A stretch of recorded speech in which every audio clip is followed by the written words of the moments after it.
The sound of a heavy industrial floor buffer echoed like a heartbeat through the empty building.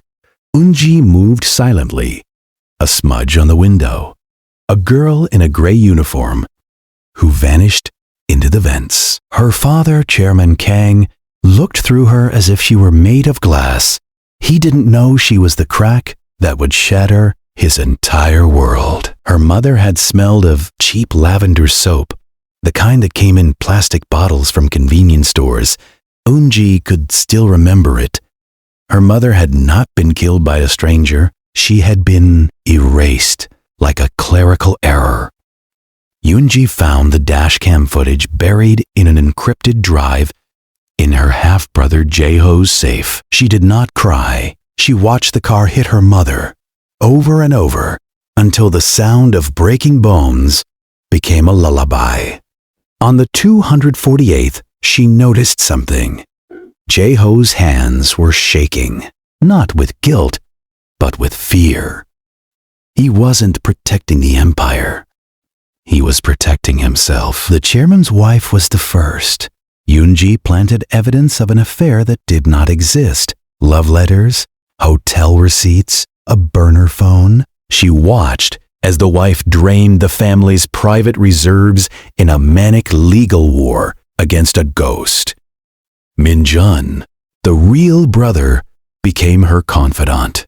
Eun-ji fed his gambling addiction through anonymous brokers, then offered a shoulder to cry on when he lost everything. Eun-ji did not just tank the stock. She orchestrated a cascade, anonymous tips, leaked emails, whistleblower lawsuit, all orchestrated by her. The family met in the emergency bunker as police swarmed the lobby.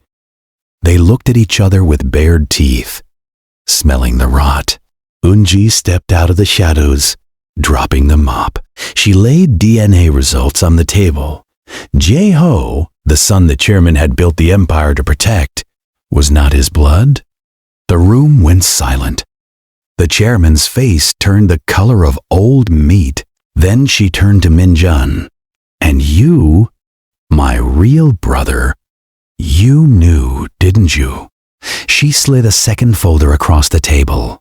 Bank statements. Jae-ho had paid him 30 million won, the price of their mother's life.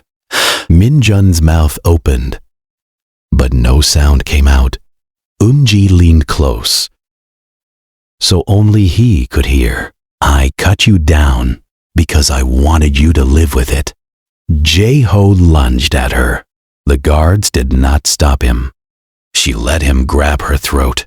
She wanted to feel his hands shake again.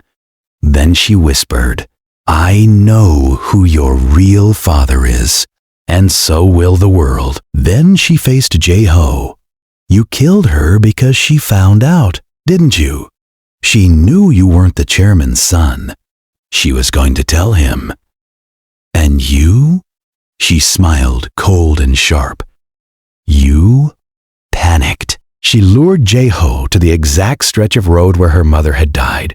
Rain poured in sheets, blinding them both. She taped her mother's photo to the dashboard. Not a happy one. The morgue photo. She made him look at what he had done. He did. He offered her money, power, confession. She recorded every word. Then she pinned him against the concrete barrier with the car. Slowly, the engine idled, the bumper pressing into his ribs until she heard them crack. He screamed. She turned up the radio, an old song her mother had loved. Eun-ji returned to the chairman's office. He was broken, a king of nothing. His wife was in an asylum. His golden son was dead. Her real brother was a gambling, addicted shell. And the company, his legacy, was hers. She leaned down, close enough to smell the expensive cologne that could not mask the stench of fear. "I'm going to keep you alive in a windowless room with nothing but the sound of a vacuum cleaner on loop. So You never forget the daughter you tried to erase. The room was in the sub-basement, soundproofed, climate-controlled. A bed, a toilet, a speaker system. The vacuum ran 18 hours a day. She visited once a month. She did not speak.